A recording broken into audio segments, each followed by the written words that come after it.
ગુજરાત વિધાનસભાના બજેટમાં climate change વિભાગ માટે કુલ 1163 કરોડની જોગવાઈ કરવામાં આવી છે.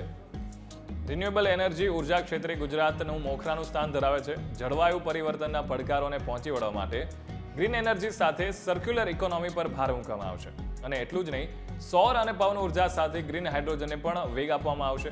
ગુજરાત રહેણાંક શ્રેણીમાં સોલાર રૂફટોપ સ્થાપિત કરવા 82%ના ફાળા સાથે સમગ્ર દેશમાં પ્રથમ સ્થાને છે.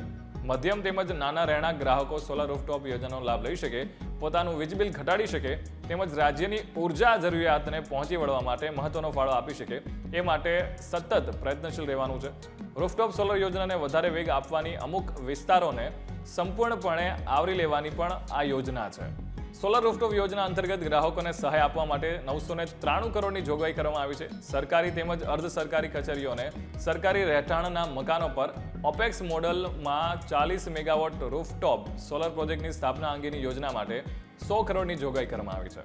ગ્રામ પંચાયતોમાં સુધારેલી સ્મશાન ભઠ્ઠી સ્થાપવાની પણ યોજના હેઠળ 20 કરોડની જોગવાઈ કરવામાં આવી છે. ગૌશાળાઓ, પાંજરાપોળ, શૈક્ષણિક સંસ્થાઓ, ટ્રસ્ટ જેવી સંસ્થાઓમાં પણ 12 કરોડના ખર્ચે બાયોગેસ પ્લાન્ટની સ્થાપનાનું આયોજન છે. બેટરી ઓપરેટેડ વાહનોને પ્રોત્સાહન મળે એ હેતુથી વિદ્યાર્થીઓને દ્વિચક્રી વાહનોની ખરીદીના સહાય માટે 9 કરોડની જોગવાઈ કરવામાં આવી છે.